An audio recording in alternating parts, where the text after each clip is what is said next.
आज जो हमारे साथ में गेस्ट हैं वो एक स्टार्टअप फाउंडर है जिनकी कंपनी का नाम है Creatigrity. Please give an energetic and warm welcome to the one and only Pramod Raj Shukla.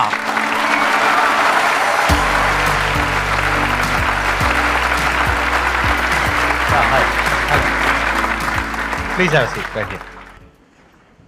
आपसे तो मैं पहले भी मिला हूं। यस, आप पहले मिले हैं और मैं इसी ऑडियंस में बैठा था, उस यहाँ पे बैठा था और आपको वहां से देख रहा था। अच्छा, अमरीश के साथ मैं आया था। ओह गॉट इट। अमरीश भारती के साथ आप आए थे? Yes. हाँ, मैं वही सोच रहा हूँ, मैं आपसे मिला हुआ हूँ। हाँ, एज असिस्टेंट आया था मैं। हाँ, अरे good to know that ji, and finally you are here as a guest. My pleasure sir, thank you so good much. To meet you. थोड़ा सा आप अपने बैकग्राउंड के बारे में बताइए कि आपने कब शुरू किया, कैसे किया? मुझे एक कंपनी स्टार्ट करनी थी बच्चों के लिए, जो हमारे यंगस्टर्स हैं, जो कि टीयर 2 टीयर 3 सिटीज़ में हैं और उनके पास एजुकेशन नहीं है, वो स्ट्रगल कर रहे हैं। कम्युनिकेशन स्किल्स उनके पास काफ़ी अच्छी है लेकिन उनके पास जॉब नहीं है। तो मैं सोचा कि एक ऐसी कंपनी स्टार्ट करनी है मुझे जो कि एम्प्लॉयमेंट क्रिएट कर सके। वो मेरा ऑब्जेक्टिव था। उससे पहले आप क्या कर रहे थे? कहीं पे जॉब कर रहे थे? हाँ, उससे पहले मैं सीनियर वाइस प्रेसिडेंट था एक यूएस बेस्ड कंपनी में, जहाँ पे मैं $40 मिलियन का पोर्टफोलियो मैनेज कर रहा था। और वहाँ कितने टाइम तक रहे थे आप? वहाँ 3.5 साल तक मैं था। अच्छा, हाँ, ओके। तो then you came back to India? हाँ, वो स्टार्ट इसी से हुआ था कि मैंने एक हायरिंग की वहाँ पे, हाँ। जिसके पास डिग्री नहीं थी। हाँ। तो वहाँ पे कंपनी के प्रोटोकॉल्स थे कि आपने बिना डिग्री के कैसे हायर कर लिया। मैंने कहा उसके पास टैलेंट है यार, उसको अच्छी बात है ना उसको। वो प्रॉब्लम हो गई, मैंने कहा ठीक है, let me go back to India, I will start my own company and I will try to give lot of employments to people who are not having the education system and all. फिर आपने उसके बाद में next step क्या था? आप India वापस आ गए? इंडिया वापस आ गया और 6 महीने मैं बिल्कुल खाली बैठा क्योंकि मैंने जॉब छोड़ दी थी वहाँ पे। और अचानक से मेरे यूएस में एक इंसिडेंट हुआ था। मैं एक क्लब में बैठा हुआ था, तो मैं वहाँ पे डांस वांस कर रहा था। तो वहाँ पे एक हमारे जो पार्टनर हैं अभी एक यूएस में, उन्होंने मुझे देखा, उनको मेरा डांस बहुत पसंद आया, तो उन्होंने अपना कार्ड एक्सचेंज किया था कि कभी काम करेंगे साथ में। तो मैंने उनको रैंडमली कॉल किया कि ऐसी सी बात है और मैं अपना काम स्टार्ट करना चाहता हूँ। तो उन्होंने कहा लेट्स डू इट, और उन्होंने वो मुझे अपॉर्चुनिटी दी कि अपना एक कंपनी स्टार्ट करो। तो वो 3 पॉइंट सोल्यूशन यूएस में बेस्ड है और क्रिएटिग्रिटी टेक्नोलॉजीज इंडिया बेस्ड है हमारी। तो कोलैबोरेशन ऐसे हमारा स्टार्ट हुआ और आज 5 साल हो गए और 5 साल में हमने बहुत अच्छा किया। अभी तक हमने 350 बच्चों को एम्प्लॉयमेंट दिया है। मैं थोड़ा समझना चाहूंगा आपसे कि एग्जैक्टली आप करते क्या हैं? कि जैसे कोई बच्चा है जो फ्रेशर है, राइट? उसके पास डिग्री है या नहीं है? डिग्री नहीं है, नहीं है, मुझे से फर्क नहीं पड़ता। कम्युनिकेशन होनी चाहिए क्योंकि हमारा यूएस का प्रोसेस है। अच्छा, कम्युनिकेशन स्किल्स होनी चाहिए और बाकी हम लोग उनका सब कुछ ट्रेनिंग करते हैं खुद ही। मैं खुद ही ट्रेनिंग करता हूँ सब बच्चों की, क्योंकि मेरी जो लाइफ जर्नी रही है, काफ़ी स्ट्रगल किया है मैंने अपनी लाइफ में। क्योंकि मैं बिहार से हूँ, एक छोटे से गाँव से हूँ, मुंगेर। तो वहाँ से एक जर्नी स्टार्ट की है। यहाँ पे एक बात है सीखने वाली हम सबके लिए बहुत इंपॉर्टेंट, कि you must always ask in entrepreneurship. The problem is we usually don't ask and assume कि यहाँ तो कुछ होने वाला है नहीं। जैसे फॉर एग्जाम्पल, इन्होंने अपना जो एग्जाम्पल दिया उसमें से एक बात आपने सीखी कि ऐसे ही किसी के साथ में क्लब में मिले और उससे इन्होंने पूछा कि क्या कुछ किया जा सकता है। देयर वाज अ 90% पॉसिबिलिटी कि सामने से जवाब आता कि नहीं किया जा सकता, बट 10% पॉसिबिलिटी थी कि शायद आगे से सामने वाला इंसान बोलता कि हाँ कुछ किया जा सकता है। और वही हुआ इनके केस में। क्यों हुआ? क्योंकि इन्होंने पूछा। अगर पूछते नहीं तो ऐसा होता भी नहीं। तो बहुत बार हम लोग एक्सक्यूज तो देते हैं बिजनेस करते वक्त कि मेरे पास में ये नहीं है, मेरे पास में वो नहीं। आपने पूछा किसी से? जब पूछोगे तो कोई मना क्यों करेगा? और मना कर भी देगा तो एक करेगा, 2 करेगा, बाकी कोई ना कोई तो हाँ करेगा। पूछो तो सही। तो ये एक यहां पे लेसन है बहुत बड़ा सीखने वाला। तो अब यहां पे आपका और उनका टाई अप तो हो गया, यानी कि उन्होंने कहा कि यूएस में मैं संभालूंगा, यहां पे आप संभालो। वो क्या कर रहे थे? वो कंपनी बेचने वाले थे। एक्चुअली ही 70 years old guy। 70 years old? 70 years old। Okay। और उनको अपनी कंपनी सेल आउट करनी थी। मैंने कहा कि आप कंपनी बेचो मत, ठीक है, हम लोग साथ में करते हैं, मुझे पूरा का पूरा आउटसोर्स कर दो। और उनकी कंपनी किस चीज की थी? हम लोग वर्कफोर्स प्रोवाइड करते हैं फार्मास्यूटिकल मेडिकल डिवाइस कंपनीज को। लेकिन एग्जांपल हमारे जैसा भी कोविड आया है, तो कोविड में ड्रग डिस्कवरी हो रही है, तो उनको वॉलंटियर्स चाहिए, क्लिनिकल ट्रायल्स वाले बंदे चाहिए, ड्रग सेफ्टी वाले बंदे चाहिए। तो सारा का सारा वर्कफोर्स हम प्रोवाइड करते हैं। जैसे जॉनसन जॉनसन है, फाइजर है, मेडोनिक्स है, ये सारी क्लाइंट्स हैं हमारे, उनको हम लोग वर्कफोर्स प्रोवाइड करते हैं। और आज हम लोग जो 5 साल में वर्थ है हम लोग का $14 मिलियन की कंपनी हो गई है। जो भी ये कंपनीज है, फार्मा कंपनीज हैं या ये सब जो कंपनीज हैं, इनके जो भी नए फॉर्मूलाज आते हैं, प्रोडक्ट्स आते हैं, ड्रग्स आती है, उसकी टेस्टिंग के लिए उनको लोग चाहिए होते हैं। हाँ, उनको मैन्युफैक्चरिंग के लिए बंदे चाहिए होते हैं, क्लिनिकल स्टडी के लिए बंदे चाहिए होते हैं। Before the drugs come to the market, it has to go through the certain clinical trials. Right. तो उसमें जो बंदे चाहिए होते हैं, उनको जो कैंडिडेट चाहिए होते हैं, जो वॉलंटियर्स चाहिए होते हैं, पूरा का पूरा हम लोग प्रोवाइड करते हैं वो चीज़। तो आप लोग उनको अभी फिलहाल इंडिया में प्रोवाइड कर रहे हैं, राइट? नहीं, मैं इंडिया से यूएस में ही प्रोवाइड कर रहा हूँ। मतलब हमारी टीम बैठती है इंडिया में, हमारे पास ऑलमोस्ट 5000 लोगों का डेटाबेस है वहाँ पे जहाँ पे डॉक्टर्स भी हैं, केमिस्ट भी हैं, मैन्युफैक्चरिंग इंजीनियर्स भी हैं, तो यहाँ से टीम उनसे कोऑर्डिनेट करती है कि किस प्रोजेक्ट्स में उनको प्लेस करना है। सपोज हमारे पास 5 प्रोजेक्ट्स आ गए राइट। और हमारे पास 5 बंदे हैं, तो उनसे बात करना, उनको समझाना कि ये प्रोजेक्ट्स में ये हमारा ड्रग डिस्कवरी चल रही है, आप यहाँ पे इंटरेस्टेड हो यहाँ पे जाने के लिए, तो वहाँ पे उनको प्लेस करते हैं, वहाँ जाते हैं, उनका इंटरव्यू होता है, फिर they start the process. Same जो आप बिजनेस मॉडल बता रहे हैं उसको क्या कोई भी आसानी से रेप्लिकेट कर सकता है या फिर उसमें कहीं पे कुछ मुश्किल आने वाली है? थोड़ा सा प्रॉब्लम ये आ सकती है, उनको यूएस एफडीए गाइडलाइन का जो प्रोटोकॉल्स है वो फॉलो करना पड़ेगा बहुत ज़्यादा, उसकी नॉलेज बहुत अच्छी होनी चाहिए। Because when you talk to any candidates in US, you have to have that business language कि किस बिजनेस में बात करनी है उनसे, क्योंकि आप सिंपली उनसे नहीं बात कर पाओगे। वो थोड़ा सा चैलेंजिंग होता है। अगर आपके पास फार्मा का बैकग्राउंड हो तो आपको you can easily build up. Revenue wise आपकी रेवेन्यू क्या रही? पहले साल में कितनी रही, दूसरे में, तीसरे में? 6 में तो मैंने कुछ भी नहीं कमाया था। 6 महीने तक कुछ नहीं? या ठीक है। अब मुझे याद है कि मैंने पहला जो अर्निंग की थी वो $800 समथिंग था वो। फिर दूसरे में 20K तक गया। फिर अभी हम लोग का जो गया है 1 CR के पास हम लोग टच करते per month. 1 CR per month और per year? No, per month हमारा। Per month? Yes, 1 CR का आप रेवेन्यू जनरेट कर रहे हैं। इसमें से एक्सपेंसेस भी होते होंगे जो आप सैलरीज देते होंगे या जो भी रेम्यूनरेशन पे करते होंगे लोगों को, 60-40 वो कितना निकल जाता है? 60-40 है वो। 60% आपका प्रॉफिट है? नहीं, वो कॉस्ट है। अच्छा, जो आप देते हो। हाँ, क्योंकि 40% आपका प्रॉफिट हाँ। है। जो भी इन्होंने कहा वहां पर कुछ बहुत इंपॉर्टेंट बात है समझने वाली। वो ये है कि हम लोग क्या गलती करते हैं जब भी बिजनेस के बारे में सोचते हैं, हम आइडियाज ढूंढने लग जाते हैं। लोगों से बोलते हैं हाँ भाई कोई अच्छा आइडिया बताओ बिजनेस के लिए। ये सबसे बेवकूफों वाली अप्रोच है एक काम करने की। आइडिया से क्या होगा? आइडिया तो आपको मिल गया। अब देखो ये बता रहे हैं कि महीने की इनकी जो रेवेन्यू है वो 1 करोड़ रुपए के आसपास में है, मतलब साल की 12 करोड़ हो गई।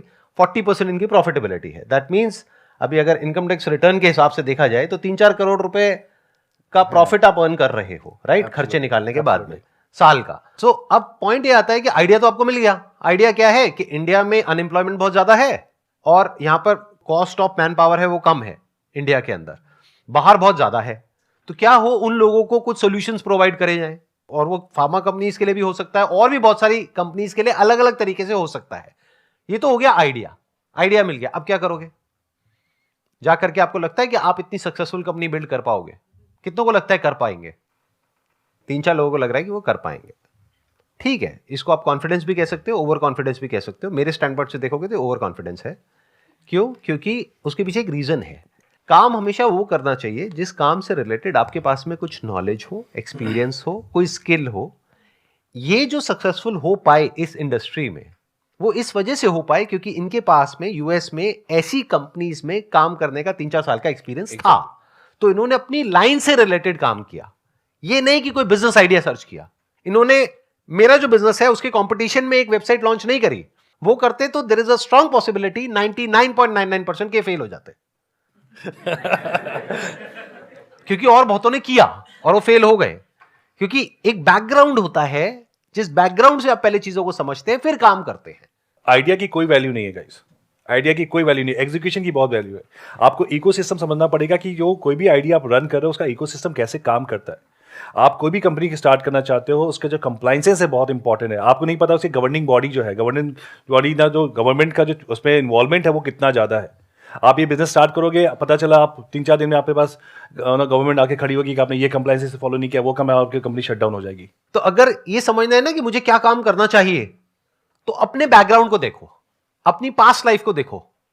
वहां से आपको समझ में आएगा कि ऐसा क्या है आपके पास में जो कि वैल्यूएबल हो सकता है किसी और के लिए। अभी आप प्राइमरीली यूएस में ही कर रहे हैं या और भी कंट्रीज में कर रहे हैं? अभी मैंने यूएस में ही कर रहा हूँ। अभी बहुत मतलब इसे like deep question is the spectrum of the business is very large. तो मैं कोशिश कर रहा हूँ कि इसे और पेनिट्रेट करने का। बट हम लोग यूके में भी जा रहे हैं क्योंकि हमारे जो क्लाइंट्स हैं वो यूके में भी उनका प्रेजेंस है, तो हम लोग यूके में भी ट्राई कर रहे हैं अभी। तो अब आप में से कोई अगर कोई क्वेश्चन पूछना चाहते हैं बिजनेस से रिलेटेड, स्टार्टअप एंटरप्रेन्योरशिप से रिलेटेड इनसे, तो आप पूछ सकते हैं। सर मेरा क्वेश्चन ये sir, I want some tips कि हम सर सक्सेस को मेंटेन कैसे करें। मतलब ये है कि सर किसी भी फील्ड में हम एक अच्छे लेवल पे पहुंच जाएं तो उसके बाद डाउनफॉल ना आए, उससे या तो वहीं पर रहें या उसके आगे बढ़ें। यार मैं एक चीज़ बताऊंगा आपको कि ना सक्सेस की जो डेफिनेशन होती है ना वो हर जगह अलग अलग है, और उस पर एक ही मंत्र है जो मैंने फॉलो किया है कि अपने स्किल्स को आप अपग्रेड करते रहो। अगर आपने एक स्किल्स में अपने आप को स्टक कर लिया तो आप कभी भी सक्सेसफुल नहीं होगा। जैसे मैं आईटी की बात करूँ, आईटी में रोज AI ML आ रहा है आजकल, आर्टिफिशियल इंटेलिजेंस, मशीन लर्निंग्स आ रहे हैं। तो जो एम्प्लॉयज़ AS400 में काम कर रहे हैं, मेन फ्रेम में काम कर रहे हैं, उसी अगर स्किल्स में रह गए तो वो हमेशा अपने आप सक्सेस को नहीं वो फेस कर पाएंगे। तो अपने आप को, जो मुझे लगता है कि हर बार अपने आप को अपग्रेड करते रहो, और आपको जो आपकी लर्निंग है उसको हमेशा लर्निंग कप्स को ओपन रखो. अगर if you know welcome it with your open arms, definitely you gonna have a success in your life. जो मैंने नोटिस किया कि आज मुझे पता है कि मुझे ए अचीव कर लिया है, तो बी और सी क्या होने चाहिए वो आपको पहले से फोकस करके रखना पड़ेगा. आप कह रहे हो सक्सेस को मेंटेन कैसे किया जाए, ऐसा कैसे हो कि डाउनफॉल ना आए. सक्सेस कभी भी मेंटेन नहीं होती है, क्योंकि सक्सेस होती क्या है? Success is a state of mind other than fulfilling your basic needs and having a comfortable life. इतना पैसा होना चाहिए आपको कि आप अपनी बेसिक नीड्स पूरी कर ले और कंफर्टेबली जी सके. दूसरा, सक्सेस के लिए जो इंपॉर्टेंट क्राइटेरिया है that is state of mind. आपके पास में सब कुछ है लेकिन आप परेशान हो, उसको सक्सेस कहेंगे? नहीं कहेंगे ना. तो ये परेशानी क्या है, ये आती जाती रहती है. डाउनफॉल दो तरीके का होता है, एक फाइनेंशियल डाउनफॉल, एक साइकोलॉजिकल डाउनफॉल. फाइनेंशियल डाउनफॉल को अवॉइड करने के लिए सक्सेसफुल होने के बाद आपको क्या करना पड़ेगा? एक तो जो अभी इन्होंने कहा, यानी कि कॉन्स्टेंटली अपने आप को अपग्रेड करना पड़ेगा, क्योंकि दुनिया बहुत तेजी से बदल रही है आज की डेट में. अगर आप नहीं बदले तो you are out of business और out of work, whatever work you are doing. आपको एंटिसिपेट करना पड़ेगा कि दुनिया किस डायरेक्शन में भाग रही है. ये नहीं जो पास्ट में हुआ, बल्कि फ्यूचर में क्या होने वाला है. उसके हिसाब से अपने आप को अडेप्ट करना पड़ेगा, उसके हिसाब से अपने आप को चेंज करना पड़ेगा, तभी आप सरवाइव कर पाओगे. नहीं तो आप बाहर हो, और एक बार फाइनेंशियली आप अनस्टेबल हो गए तो उसको सक्सेस कहेंगे. तो फाइनेंशियल जो डाउनफॉल होता है उसके पीछे जो रीजंस होते हैं उसको हमको समझना पड़ेगा. वो रीजंस क्या होते हैं? एक, हम जरूरत से ज्यादा रिस्क लेते हैं. ऐसे बहुत लोगों की आपने कहानियां सुनी होंगी, बहुत पैसा कमा लिया, बिलियनियर्स थे, ये थे, वो थे, फिर उल्टे पुल्टे रिस्क ले लिए, खुद का बैकग्राउंड कुछ और, काम कुछ और किया, उसके बाद में सर के ऊपर आ गया कर्जा. वो सक्सेस मेंटेन नहीं हो पाई. तो सक्सेस को फेलियर बनने में कितनी देर लगती है? बहुत थोड़ी सी देर लगती है. एक गलत डिसीजन. वो गलत डिसीजन क्या? कोई भी ऐसा काम जहां पे रिस्क जरूरत से ज्यादा है या आपकी लाइन से रिलेटेड नहीं है, तो आपको हमेशा रिवॉर्ड और रिस्क को कैलकुलेट करके चलना है, प्लस अपने रिसोर्सेज को देखना है.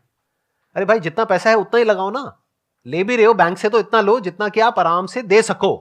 इतना क्यों ले रहे हो कि जो आपकी सारी कंपनियां बिक जाएंगी, फिर भी आपके पास में नहीं है पैसा देने के लिए. तो दैट इज वन. दूसरा हो जाता है साइकोलॉजिकली. साइकोलॉजिकली ऐसा कैसे हो कि हमारी जो सक्सेस है वो मेंटेन हो पाए? ऐसा कभी नहीं होगा. साइकोलॉजिकली सक्सेस का मतलब है ग्रोथ, नॉट अचीवमेंट. जैसे फॉर एग्जाम्पल, आप एक बहुत अच्छे एक्टर हो और 20 साल पहले आपने कोई बहुत बड़ा अवार्ड जीता था, उसको अपने कमरे में लगाया हुआ है, उसको देखे जा रहे हो, खुश हुए चले जा रहे हो. क्या वो सक्सेस है? 20 साल पहले आप क्या कर रहे थे दैट इज नॉट इंपॉर्टेंट. आज क्या कर रहे हो दैट इज इंपॉर्टेंट. क्या आप आज काम कर रहे हो, आज अपने काम में ग्रो कर रहे हो, आज कुछ नया कर रहे हो, कुछ अलग कर रहे हो, या वही जो 20 साल पहले आपने किया था उसी को रिपीट कर रहे हो? तो साइकोलॉजिकली जो डाउनफॉल है, जिसको फेलियर भी आप बोल सकते हो चाहो तो, but psychologically ups and downs चलते रहते हैं. सब कुछ होता है आपके पास में, फिर भी मूड खराब होता है. कई बार कुछ भी नहीं होता है, फिर भी मूड अच्छा होता है. कई बार बहुत सक्सेसफुल हो जाते हो, तब भी लगता है कि ये क्या हो गया, ये तो मैं फंस गया. मतलब लड़की ने हाँ बोल दिया, फिर भी लग रहा है कि ये क्या हो गया. और कई बार किसी ने ना बोल दिया, तब भी अच्छा लग रहा है अंदर से, चलो बच गया. तो success is just a state of mind as far as psychological success is concerned. It's just your point of view, how you are looking at life.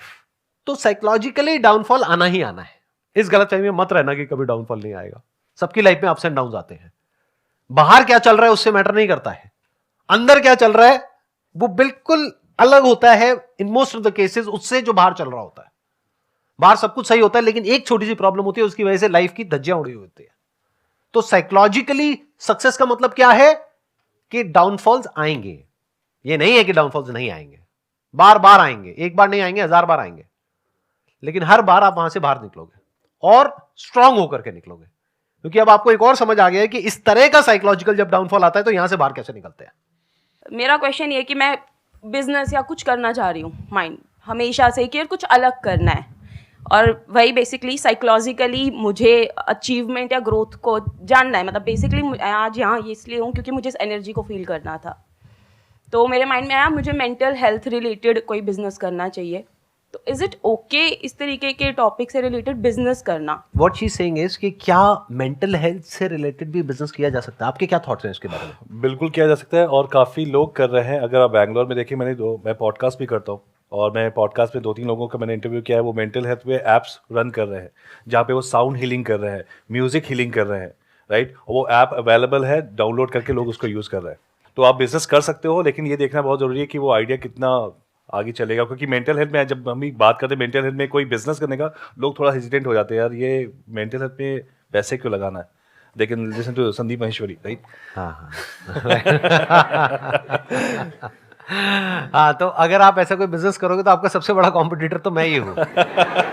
और मैं जो अपनी सर्विस दे रहा हूँ वो उस कॉस्ट पे दे रहा हूँ कि और कोई नहीं दे सकता है। हाँ, ठीक है। सवाल उठता है कि क्या मेंटल हेल्थ से रिलेटेड बिजनेस किया जा सकता है? डेफिनेटली किया जा सकता है। इनफैक्ट मेंटल हेल्थ ही क्यों, किसी भी काम से related, any work for that matter, उससे रिलेटेड बिजनेस किया जा सकता है। But what you need to ask yourself is, not me, not him, what you need to ask yourself is how passionate you are for solving this problem. Mental health is a big problem. India में अभी awareness बिल्कुल भी नहीं है mental health से related. But future में जैसे जैसे ये प्रॉब्लम बढ़ेगी, जो बढ़नी ही है टाइम के साथ साथ, जैसे जैसे हमारा जो लाइफस्टाइल है वो चेंज हो रहा है, जैसे जैसे हमारी ईटिंग हैबिट चेंज हो रही है, जैसे जैसे जो एनवायरनमेंट है वो और पॉल्यूटेड होता चला जा रहा है, जैसे जैसे हमारी लाइफ में स्ट्रेस बढ़ रहा है, एंजाइटी बढ़ रही है, तो मेंटल हेल्थ इश्यूज बहुत बढ़ने वाले हैं फ्यूचर में। तो अगर उससे रिलेटेड आप कोई काम करते हो, दैट इज द फ्यूचर। तो ये काम ऐसा है जो हमेशा रेलेवेंट रहेगा। इससे रिलेटेड क्या क्या बिजनेसेस हो सकते हैं, I am not the right person to ask, because मैंने इससे रिलेटेड कभी कोई बिजनेस नहीं किया है। तो आपको क्या करना होगा, ग्लोबली देखना होगा लोग इससे रिलेटेड क्या क्या बिजनेसेस कर रहे हैं। वहां पर आप देख सकते हो क्या क्या गैप्स अवेलेबल है, क्या क्या प्रॉब्लम्स है, किस किस तरह की है। फिर उससे रिलेटेड आप सोच सकते हो कि उन प्रॉब्लम्स को सॉल्व करने में मैं कितनी पैशनेट हूं, मैं कितना पैशनेट हूं। अगर आप हो तो definitely there is a big opportunity. अगर आपका बैकग्राउंड है मान लो साइकोलॉजी का, तो आप डायरेक्टली थेरेपी दे सकते हैं। इन प्लेटफॉर्म्स को आप यूज कर सकते हैं। जैसे there are lot of platforms जहां पर आप जा करके डायरेक्टली जो पेशेंट्स हैं उनको ऑनलाइन कंसल्टेशन दे सकते हैं, थेरेपी दे सकते हैं। क्या वहां पे पैसा कमाया जा सकता है? बिल्कुल कमाया जा सकता है। तो डिपेंड करता है कि आपका बैकग्राउंड क्या है, उसके हिसाब से सोचना होता है कि हम क्या कर सकते हैं। अभी मुझे ऐसा लगता है ना कि बहुत हद तक ये ना एक फैंसी वर्ड हो गया है स्टार्टअप, और नो मुझे स्टार्टअप करना है। और मैं बहुत लोगों से जब बात भी करता हूँ तो लोग कहते हैं कि ये क्यों करना है स्टार्टअप, क्या रीज़न है? अरे यार मुझे अपना बॉस खुद बनना है, अरे मुझे यार वो 9 to 6 वाली जॉब नहीं करनी है, अरे कल मेरे बॉस में से चिल्ला रहा था। ये जो कॉन्सेप्ट है वो एब्सोल्युटली रॉन्ग कॉन्सेप्ट है। इस पर आप सक्सेसफुल नहीं होते क्योंकि अंदर से फील नहीं हो रहा, आप चीज़ों से भागने की कोशिश कर रहे हो। Exactly right. और वो ज़्यादा प्रॉब्लमेटिक, क्योंकि आपको बताओ जब अपना स्टार्टअप स्टार्ट करोगे आप, आपकी कोई टाइमलाइन नहीं है, आप कितने घंटे काम करोगे, 18, 19, 20 घंटे काम करोगे। मैं कभी सोचता हूँ यार मैं जॉब में था जब मैं ज़्यादा खुश था, आज 100 लोगों की 200 की सैलरी पे करनी है, फैमिली मेरी इतनी बड़ी है, उनकी सैलरी जानी है टाइम पे, उसके लिए आपको दिन रात मेहनत करनी पड़ेगी, दिन रात। तो ये जो कॉन्सेप्ट है ना कि आइडिया या कुछ नया करते हैं, करो, अच्छी बात है, बहुत अच्छी बात है अगर आपके पास आइडियाज आ रहे हैं, लेकिन वो फील होना चाहिए अंदर से, वाकई मुझे करना है। SWOT एनालिसिस हमने सुना है, SWOT, SWOT analysis, strength, weaknesses, opportunities and threat. कोई भी फील्ड में आप कुछ भी काम करो, SWOT एनालिसिस जरूर करो, उसको पॉइंट्स लिखो कि आपकी क्या स्ट्रेंथ है, तो आपको पता चले क्या अपॉर्चुनिटीज आपको मिलेंगी, आपकी वीकनेसेस क्या है, आपको थ्रेट्स पता चलेंगे, अच्छा ये मुझे नहीं करना चाहिए। आप करके देखो, आप सक्सेसफुल हो गए। ये बहुत ही मतलब कॉमन चीज है जो कि सबको करना चाहिए सर, जो आप हमेशा बोलते हैं कि लिखो, सोचो, समझो। अभी जो आपने क्वेश्चन पूछा उससे रिलेटेड एक बहुत ही सिंपल सा आइडिया आया मेरे माइंड में कि अगर मैं आपकी जगह होऊंगा तो क्या करूंगा। आज की डेट में बहुत सारे सोशल मीडिया प्लेटफॉर्म्स हैं, जैसे फॉर एग्जांपल फेसबुक है। फेसबुक पे ग्रुप बनाना, क्या उसके पैसे लगते हैं? नहीं लगते, कोई भी बना सकता है। तो क्या हो अगर आप एक ऐसा ग्रुप बनाओ जहां पे धीरे धीरे मैनुअली आप लोगों को इन्विटेशन भेजो, धीरे धीरे लोग ऐड हो, धीरे धीरे कॉन्वर्सेशन शुरू हो, धीरे धीरे लोग वहां पे पोस्ट करना शुरू करें, वो ग्रुप धीरे धीरे बड़ा होता चला जाए विद टाइम। एकदम से नहीं होगा, 1-2 दिन में नहीं होगा, कुछ महीने लगेंगे, हो सकता है 1-2 साल भी लग जाए। पर जब वो ग्रुप बड़ा हो जाता है फिर आप उनको बोलो कि हम ऑफलाइन मिलेंगे, तो उसके लिए एक जगह हायर करनी पड़ेगी जहां पर सब लोग बैठेंगे और बैठ करके अपनी अपनी प्रॉब्लम्स शेयर करेंगे एक दूसरे से। ये ग्रुप्स उनके भी हो सकते हैं जो मेंटल हेल्थ से सफर कर रहे हैं, उनके भी हो सकते हैं जो कोई पर्टिकुलर बीमारी की वजह से प्रॉब्लम में है, फॉर एग्जांपल कैंसर पेशेंट्स हैं, उनका भी ग्रुप बन सकता है। तो क्या हो अगर उस ग्रुप के आप एडमिन हो और अब आप कहते हो उनको सबको कि हम इस दिन यहां पर इस सिटी में मिलेंगे, इस वेन्यू पर। उस वेन्यू के जो हायरिंग चार्जेस हैं वो नॉमिनल इतने हैं, बस 500 रुपए देना है एक इंसान को। उस ग्रुप में मान लो 1000 लोग हैं और 10 लोग भी आते हैं और वो 500 रुपए भी देते हैं, तो 5,000 रुपए आ गए आपके पास में। मान लो जिस जगह पे आपने वो किया वहां पे आपने 2,000 रुपए दिया, 2,500 रुपए दिया, तो 2,500 रुपए की आपकी कमाई नहीं हो गई? क्या ये किया जा सकता है या बहुत मुश्किल लग रहा है करने में? क्या इसमें बहुत इन्वेस्टमेंट है? तो हम करते क्यों नहीं ऐसा कुछ? क्योंकि ऐसा कभी सोचते ही नहीं है। सोचते क्यों नहीं है? क्योंकि ऐसा सोचना कभी सीखा ही नहीं है। सीखा क्यों नहीं है? क्योंकि किसी ने सिखाया ही नहीं है। You need to think out of the box कि क्या किया जा सकता है, कैसे किया जा सकता है। और ये जो मैं बोल रहा हूं ये कोई थियोरेटिकल बात नहीं है। ऐसे हजारों लाखों ग्रुप्स ऑलरेडी बने हुए होंगे जिसमें से बहुत सारे ग्रुप्स बहुत सक्सेसफुल होंगे और बहुत सारे लोग इस तरीके से काम कर रहे होंगे। और सिर्फ इतना ही नहीं, इन ग्रुप्स में जो लोग होते हैं उनकी कुछ स्पेसिफिक नीड्स होती हैं, कुछ प्रोडक्ट्स की, कुछ सर्विसेज की। उसके लिए आप उनको कनेक्ट भी कर सकते हैं ना। वहां पे एफिलिएट मार्केटिंग बीच में आ जाती है। वो पता है क्या होती है कि अगर आप उनको लिंक देते हैं कि ये एक प्रोडक्ट है जो यहां पर अवेलेबल है, इसको मैंने यूज किया अपनी इस प्रॉब्लम के लिए और मुझे बहुत बेनिफिट हुआ, और उसके बारे में अगर उस ग्रुप में बात होने लग जाए तो उस लिंक पे जब भी कोई क्लिक करके जाएगा और उस प्रोडक्ट को खरीदेगा तो उसमें एक एक्स अमाउंट आपको मिलेगा।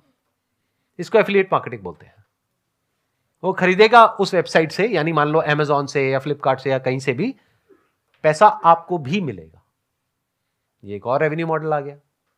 You getting where I am coming from. और ये सब कुछ आप जॉब के और पढ़ाई के साथ साथ भी कर सकते हो। यानी कि वहां से उतना पैसा आने लग गया जितना कि आप अभी अपनी जॉब से कमा रहे हो, उससे ज्यादा आने लग गया, मानो महीने का 20-30 हजार, 50 हजार, वट तो आपने जॉब छोड़ दी और फुल टाइम यही कर लिया। Wish you all the very best. Thank you so much for coming and thank you so much जी यहां पर आने के लिए। It was pleasure meeting you and pleasure talking to you. Big round of applause for